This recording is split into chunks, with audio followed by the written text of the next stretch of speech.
Howdy and welcome to the channel. Today we'll be tackling a very important topic in English, and that's idioms. Well, idioms are something that spices up your language a lot. It makes your speech or writing more vivid, adds color, makes it really colorful. And it's one of the things that make non-native speakers usually unable to understand what native speakers say because, as a matter of fact, native speakers employ a lot of idioms in their speaking and in their writing. And the thing is, idioms are not easily guessable because what makes an idiom is that it's a fixed expression which has a meaning that's not obvious from the individual words making up the idiom or composing the phrase or the sentence itself. For example, when you say that somebody drives me round the bend. Somebody drives me round the bend. So a bend is a twisted part of the road. Like when you steer your car and then you go through a twisted part through the road, we call this a bend. So if you try to guess the meaning of the expression from the individual words making it, you'll find it quite tough. What does it mean if someone drives me around the bend? Does that mean that I'm sitting next to them in a car and they're driving the car through the bend with me sitting next to them? No. If someone drives you or someone drives me around the bend, this means that they make me very angry. They annoy me. They frustrate me. You see? So the meaning isn't clear at all. Another example of an idiom is when you describe a person as a couch potato. So a couch is a piece of furniture that's bigger than a chair or than an armchair. It can take 2 or 3 people to sit on it. And a potato is a type of veggies, a type of vegetables. But actually, if you try to guess the meaning of the idiom from the individual words making it, it's almost impossible. What's a couch potato? What's that? But a couch potato as an idiom, it means a lazy person. So you could get the meaning of an idiom through context.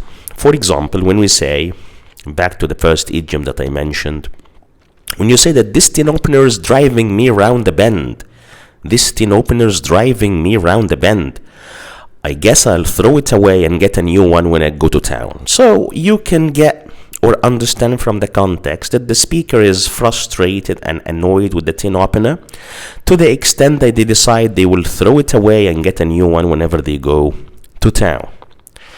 So the context here tells us the meaning of the expression or the meaning of the idiom to drive someone round the bend.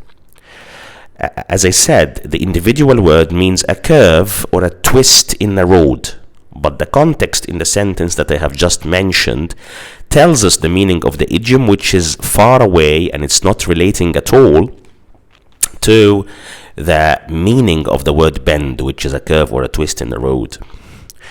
So I'll be giving you for the rest of the video some of the common and the mostly used or the widely used idioms in English so that you can add them to your writing or add them to your speech in order to spice up your language and make it more colorful and vivid. You can say, for example, that something kills 2 birds with 1 stone. If something kills 2 birds with 1 stone, this means that you do a certain action, one action, but you produce 2 useful results by doing that action. So, for example, you say, the decision of the management killed 2 birds with 1 stone. It increased the salaries and reduced the workforce or the number of staff members. So this means that the management has made a decision to, let's say, dismiss some of the workers and the remaining workers will have a pay rise. So this is one decision, but it produced 2 separate results. So you say that the decision of the management killed 2 birds with 1 stone. Another idiom is in the blink of an eye. in the blink of an eye. Maybe this idiom is easily guessable. So if something happens in the blink of an eye, this means that it happens very quickly. For instance, you can say, she entered the shop and left in the blink of an eye. She entered the shop and left in the blink of an eye, which means very briefly, very quickly, in an extremely short time. You can also describe something as a bone of contention, a bone of contention. When you describe something as a bone of contention, this means that this thing causes a lot of public disagreement or public argument. People disagree about it. People have mixed opinions about it. For example, in America, Donald Trump has made a recent decision to prevent Harvard from enrolling or enlisting international students.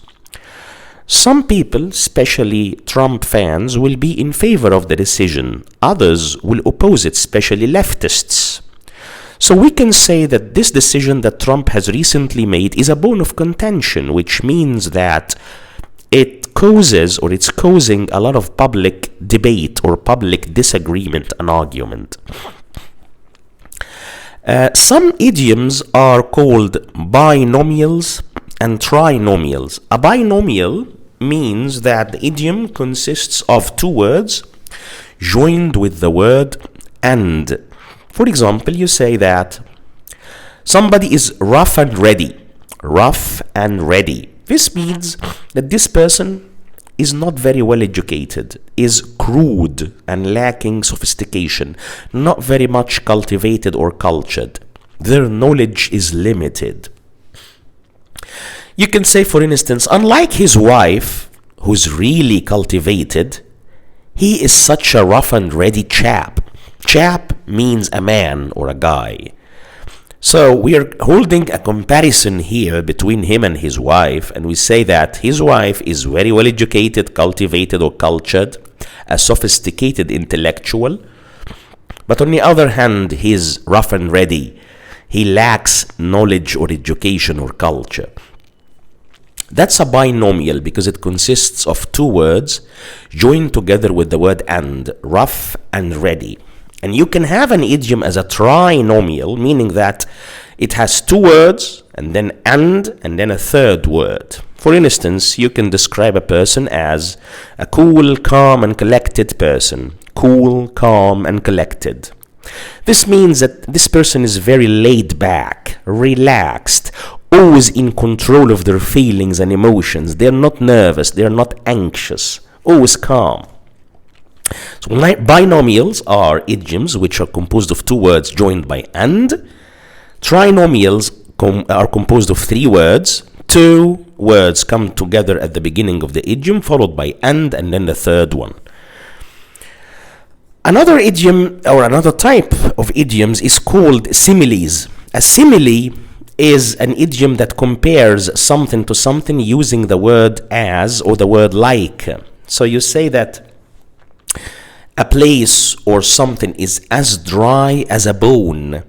As dry as a bone. This means it's extremely dry. It's very dry indeed.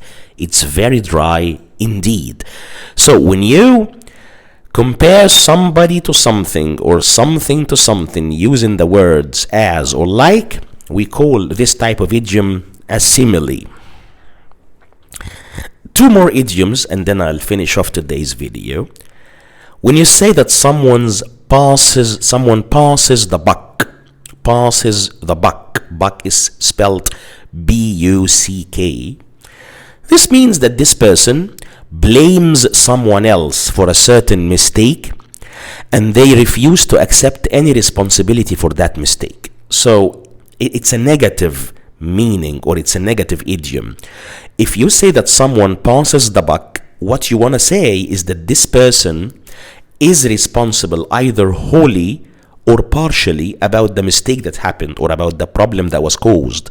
But instead of admitting it and acknowledging it, no, they do not confess to their mistake and they pass the buck. They blame someone else and they reject taking responsibility for the problem. So I'll give you some examples to highlight this idiom here. You say, for example, government ministers always pass the buck if they are challenged about poverty. So if you challenge ministry officials or government officials about the problem of poverty, they usually pass the buck. They refrain from any responsibility in that problem and they pass the buck to someone else, usually the previous governments to them. Another example is the buck has been passed from minister to minister.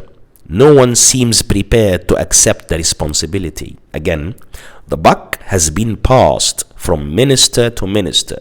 So this means that over a long period of time, ministers have been passing the buck about a certain problem.